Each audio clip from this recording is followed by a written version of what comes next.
Picture this. A black man quietly takes his first-class seat on a flight, only to be told by a flight attendant that he belongs in economy.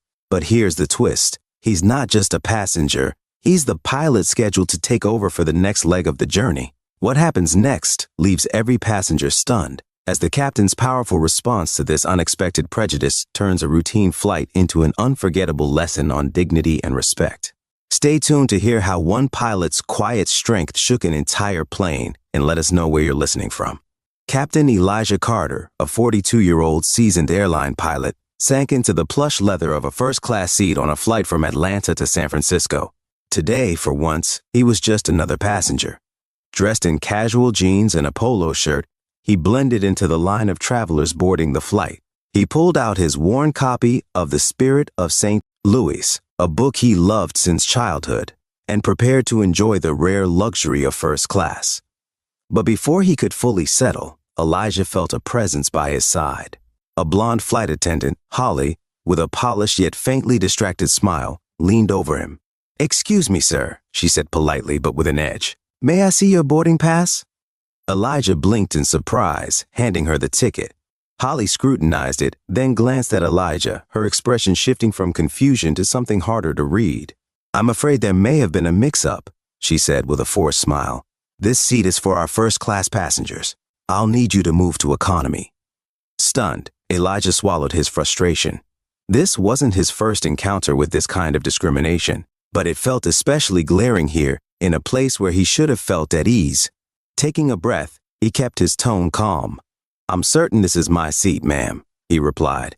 "Please double-check if you need to." But Holly's smile tightened, and she gestured insistently for him to move. Around him, curious glances and muttered whispers from other first-class passengers echoed through the cabin. Reluctantly, Elijah stood. "I'd like to speak with the captain before we take off," he said. Holly's mouth twisted, but she nodded curtly as if dismissing him. With one last look around, Elijah walked down the aisle, a silent resolve building within him. Elijah took his new seat in the cramped economy section, the harshness of the injustice settling uncomfortably over him. Despite the professionalism he'd cultivated over decades in the airline industry, memories from his early career surfaced, the countless times he'd had to prove himself simply because of his skin color. He tried to read, but a prickling tension filled the cabin. Passengers around him exchanged glances, some curious, some openly sympathetic. Just as he attempted to lose himself in his book, he saw Holly again, moving down the aisle in hurried conversation with another flight attendant. She noticed him and quickly averted her eyes.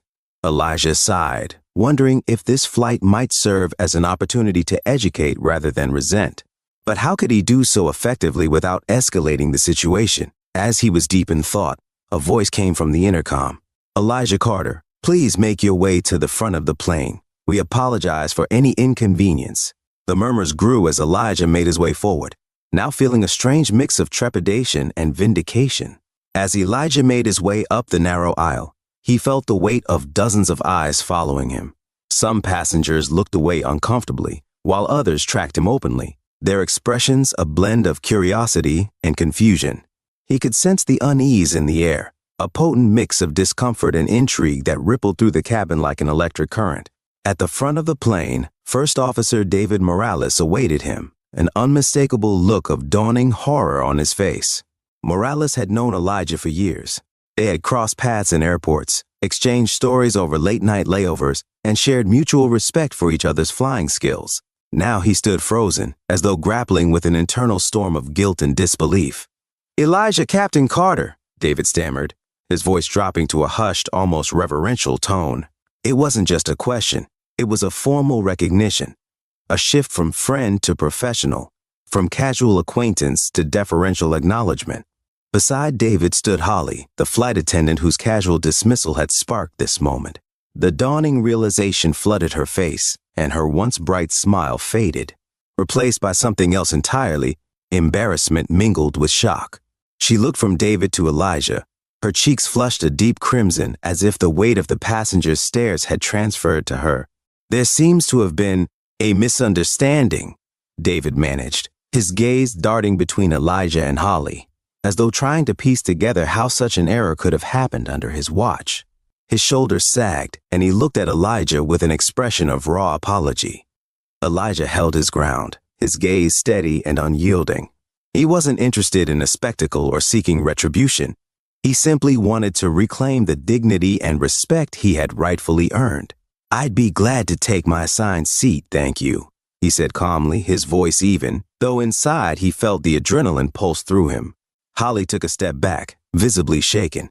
Her eyes widened as she absorbed the weight of her mistake, and she opened her mouth as if to apologize, but the words caught in her throat.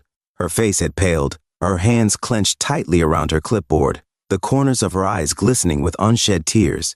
Elijah held her gaze a moment longer, not out of malice, but to allow her to fully understand the impact of her actions. The discomfort radiated off her in waves, her professional veneer cracking. She was young, likely new to the airline, and it showed. Her confidence had evaporated, replaced by a vulnerable unease as she realized that her assumptions had led her to make a critical mistake. It was a stark reminder of how quickly judgment could cloud reason, and how assumptions could cast even the most competent person into a shameful light. David, visibly pained, cleared his throat and turned to Elijah with a sense of reverence. "Captain Carter, would you come with me to the cockpit? It's only right that you take command for the second leg, as planned." Elijah gave a slight nod, acknowledging David's words without fully allowing himself to relax. The incident was far from over, but he sensed that for the first time the people around him were beginning to truly see him, not just as a face, but as a figure of authority, competence, and respect. He adjusted his posture, and as he moved toward the cockpit, a profound stillness settled over the first-class cabin. The hushed whispers had quieted, and the passengers watched him with wide eyes and unreadable expressions. He could feel their stares prickling against his back, their silence as loud as a shout. To them, this wasn't just a passenger being corrected. It was a revelation, an unveiling that cast Elijah in a new, powerful light. As he passed Holly, he felt a slight pang of pity for her. She was young, likely no more than a few years into her career, and he could see that she was wrestling with a storm of shame. She had the potential to learn from this, if she chose to. For a split second, their eyes met again. She looked away quickly, clutching her clipboard as if it could shield her from the weight of her mistake.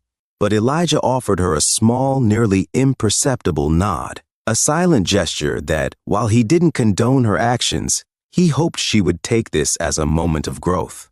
As he approached the cockpit door, he straightened his shoulders, feeling a renewed sense of purpose surge through him. In this role, in this space, he could change the narrative, not only for himself, but for every person of color who had been made to feel like an outsider, an intruder in places where they rightfully belonged. The cockpit opened with a gentle click, and David gestured for Elijah to enter first. The pilot and CO pilot, both seasoned flyers themselves, turned, their eyes widening in surprise. They'd heard the exchange on the headset and knew Elijah was joining them as a relief pilot. But seeing him now, they understood that his return to the cockpit carried more weight than anyone had anticipated. "Welcome aboard, Captain Carter," the pilot said, extending his hand with a formal respect that conveyed both his authority and his empathy. Elijah grasped the hand firmly, a silent but powerful acknowledgement passing between them. As he took his seat, he felt the familiar comfort of the controls beneath his fingertips. The cockpit was his domain, his sanctuary, and now a place where he could command respect and prove, once again, that excellence knew no bounds. Outside the cockpit, the murmurs resumed, but now they carried a different tone, one of awe, admiration, and a collective reevaluation of what they had witnessed. They were no longer just passengers on a flight from Atlanta to San Francisco. They were part of a shared moment of reflection and reckoning. Elijah could feel the weight of that moment settling in his chest. He knew that as they ascended into the sky, there would be more than just altitude lifting him. He was climbing above prejudice, rising above assumptions, and showing everyone, Holly, the passengers, even himself, that sometimes the greatest journeys are the ones that elevate hearts and minds. As the cockpit door closed and the plane prepared for takeoff, Elijah glanced out over the expanse of controls and smiled, a small but resolute expression of triumph. Today, he would do more than fly a plane.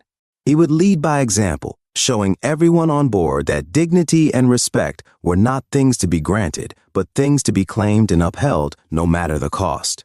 After a brief pause in the cockpit, Elijah changed into his uniform, and returned to first class, now fully in command and prepared to address the passengers. He picked up the intercom handset, speaking in a clear, steady voice. "Good afternoon, ladies and gentlemen. My name is Captain Elijah Carter, and I'll be taking command of this flight. Before we depart, I feel it's important to address a situation that occurred during boarding." Passengers leaned in, their attention fixed. "Today, I was asked to move from my assigned seat based on assumptions made about my appearance. This is not about blame, but rather an invitation for all of us to consider the weight of our assumptions." Silence fell over the cabin. Elijah could see understanding dawning on the faces before him, a mixture of shame, empathy, and uncomfortable recognition. "I share this not to assign fault, but to remind us all that every person deserves respect and dignity," he continued. "When we judge, even subconsciously, we limit our own growth and the potential of those around us."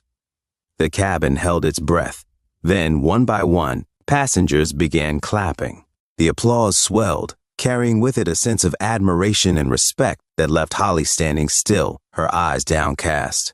As the plane leveled out at cruising altitude, the mood in the cabin had shifted palpably. Gone was the initial hum of small talk and idle chatter, replaced by a quieter, more contemplative atmosphere. Passengers sat back in their seats, staring into the distance or exchanging glances with one another, each lost in thought. In the rows of first class, Elijah could sense it, the quiet reckoning in the air. Conversations that might have been about business deals or vacation plans had taken a different tone, now revolving around what they had just witnessed. People leaned toward one another, their voices low but intent, whispering about the captain's speech and the raw, uncomfortable truth it had brought to light. A young couple across the aisle shared a look of mutual reflection. The woman, a sharp-eyed lawyer in her 30s, reached for her partner's hand and whispered, "It makes you think, doesn't it? How often do we let ourselves judge someone without even realizing it?" Her partner nodded slowly, looking down. "More than we'd like to admit, probably. I mean, we all saw it happening.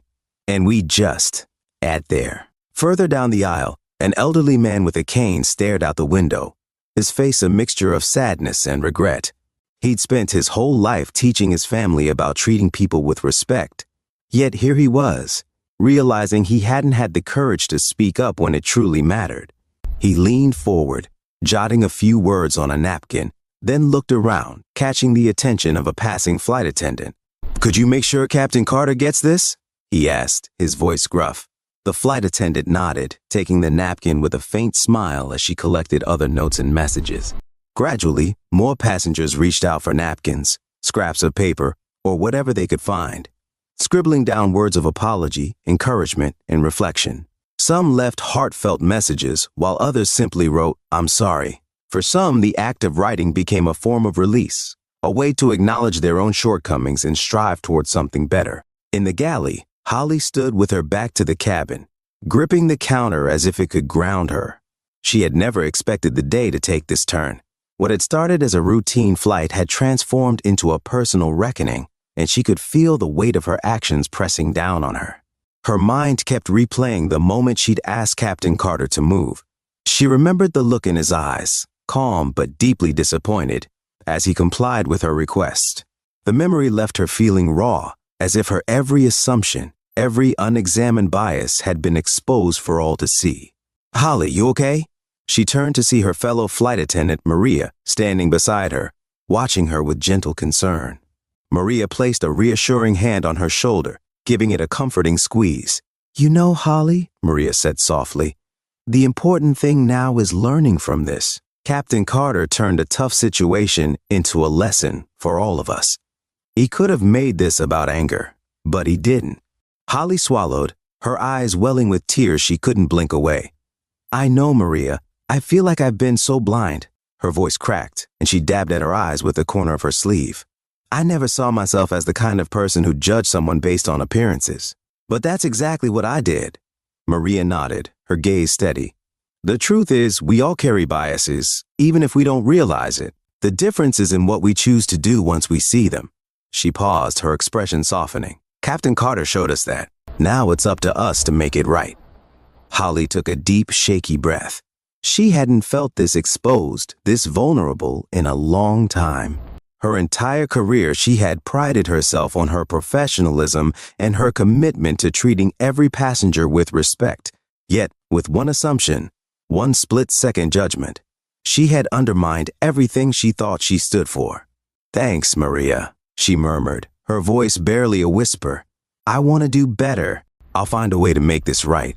I don't want to let this just fade away." Maria smiled, giving Holly's shoulder another comforting squeeze. "Good. That's the first step. And remember, it's not about making one grand gesture. It's about doing the work every day. Small choices, small actions, they're what make real change." Holly nodded, her resolve hardening. She would take steps to unlearn her biases, to educate herself, and to ensure that no one else would ever feel the way Captain Carter had been made to feel. She was determined to prove to herself and to others that people could grow from their mistakes. Meanwhile, in the cockpit, Elijah could sense the effect his words had had on the crew and passengers. It wasn't just the small notes being brought to him. It was the way each message reflected an attempt at growth. They weren't all perfect, but they were trying. For Elijah, this was more than he had hoped for, a ripple effect that reached beyond this one flight. First Officer David Morales broke the silence in the cockpit, his voice hesitant but sincere. "Captain Carter, I wanted to say I'm sorry too. When I saw what was happening, I should have stepped in, but I didn't. I thought it was just a misunderstanding." Elijah glanced at David, studying his face. He knew that David hadn't intended any harm, but in not speaking up, he'd unintentionally played a part in the situation. Elijah's tone was calm but firm.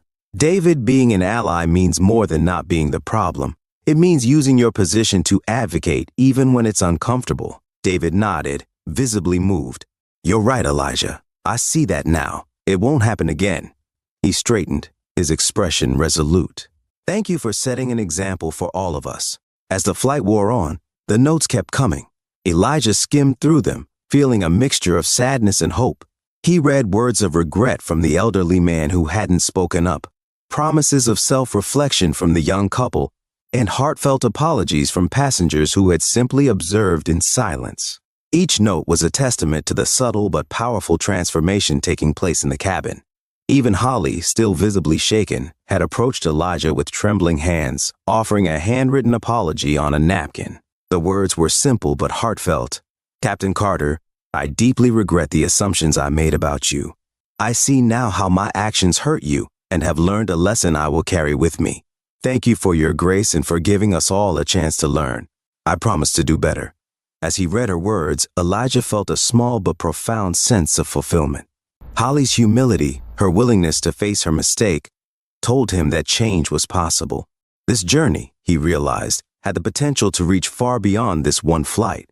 As the plane began its descent into San Francisco, Elijah received word that passengers had been writing messages of support. Even First Officer Morales, feeling regretful for not speaking up sooner, approached Elijah to express his admiration. "Captain Carter," he said, "your words, they've changed the atmosphere on this flight. I've never seen anything like it." Elijah smiled, his voice calm but resolute. "The real test is what happens after we land," he said. "Change happens in daily choices. It's what people do when no one's watching that counts." The plane touched down in San Francisco with an energy that felt different from any landing Elijah had experienced. As they taxied to the gate, passengers clapped again, their appreciation a testament to the lesson they had all shared. As the plane pulled up to the gate, the quiet anticipation in the cabin gave way to something altogether different, a feeling that they were about to disembark from more than just a flight. Passengers lingered in their seats, some glancing around, while others exchanged grateful nods and words with flight attendants who moved through the aisles, no longer just employees but fellow witnesses to a transformative journey. Elijah stood near the cockpit door as the seatbelt sign dinged off. It was a subtle sound, but it marked the end of one chapter and the beginning of another. As passengers began to gather their belongings, murmurs of gratitude and admiration filled the air, and one by one they walked down the aisle toward him. At first, the applause was soft, just a few claps from those closest to him, but it spread quickly, gathering strength, until the sound echoed through the cabin and spilled out into the terminal. The passengers, those who had witnessed the day's events from start to finish, applauded not only for Elijah's skill as a captain, but for his courage, his composure, and his refusal to let prejudice define him. When Elijah finally stepped out onto the jet bridge, he was met by the sight of passengers gathered at the gate, clapping and cheering. Some of the airport staff, noticing the unusual energy, joined in, drawn to the gathering by a mixture of curiosity and admiration. Travelers passing by paused, craning their necks to see what could have inspired such an unexpected celebration. Elijah, ever composed, gave a modest nod, his face calm but his heart brimming with quiet pride. It wasn't the recognition he craved, it was the understanding, the realization that for many of these people, he had become a symbol of resilience, a reminder of the power that one person's dignity and grace could have. As the applause softened, Holly, the young flight attendant, approached him. Her face was a mix of hope and remorse, her eyes red from tears she'd shed privately after realizing the gravity of her mistake. She took a shaky breath, summoning her courage to speak. "Captain Carter," she began, her voice trembling with sincerity. "I know I apologized before, but I needed to say it again. Today changed something in me. I never imagined I'd be the type of person to make assumptions like that, but I did. And I'm committed to changing, to becoming better." Elijah regarded her, a gentle expression of compassion in his eyes. He understood the struggle, the rawness of seeing yourself clearly for the first time and recognizing the flaws you'd never noticed before. His tone was soft but firm. "Holly, the true apology is in action. Let your mistake be a starting point not just for you, but for others as well. Use it to help people understand the importance of respect, of seeing each other as human beings first." She nodded, swallowing back tears. "Thank you, Captain Carter. I won't forget this. I promise."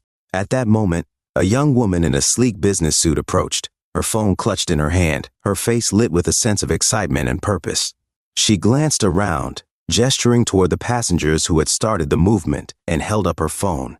"Captain Carter, I thought you should know, your story is already spreading. Soaring above biases trending on social media, people are sharing their own experiences, promising to challenge their biases, and committing to being better. This flight, your actions, they're inspiring people beyond this airport." Elijah raised his eyebrows in surprise, glancing around at the passengers who had begun typing on their phones, sharing their own accounts of the day. They were posting photos and messages, spreading the word that this was not just a story about a captain, but a story about change, about the power of one person's stand to inspire a movement. He looked back at the young woman and gave a modest nod. "I'm honored," he said, "but remember, this story isn't about me. It's about all of us learning to see each other as equals, as people with the same worth, no matter where we come from or how we look. That's the real takeaway." Passengers crowded around him, some with hands extended in gratitude, others with quiet words of thanks. An elderly man with a cane moved closer, his eyes filled with a mixture of pride and regret. "Captain Carter," he said, his voice shaky with emotion. "I'm ashamed to admit I saw what happened, and I didn't speak up, but seeing how you handled it, it's taught this old man a new lesson. Thank you for your grace, for the strength you showed us today." A young mother holding her toddler stepped forward, her face etched with respect. "I'm grateful my son got to witness this," she said, her voice thick with emotion. "He's too young to understand it now, but I'll tell him about you one day, about how important it is to stand up for what's right, no matter how hard it is." One by one, they spoke their gratitude, each sharing how Elijah's message had touched them, moved them to rethink their own judgments, and left them with a renewed sense of purpose. For them, this was more than a flight. It was an awakening, a reminder of the kind of world they wanted to live in, a world built on empathy, respect, and understanding. Nearby, First Officer David Morales watched the scene unfold, his face a mixture of pride and reflection. He approached Elijah when the crowd had thinned, extending a hand. "Captain Carter, I want you to know that I'm going to do better too. I let protocol get in the way of seeing what was really happening, and I should have spoken up. You've taught me that sometimes we have to go beyond our duties and use our voices, no matter how uncomfortable it might be." Elijah shook his hand firmly, his expression both kind and resolute. "That's all any of us can do, David. Every step toward understanding is a step in the right direction.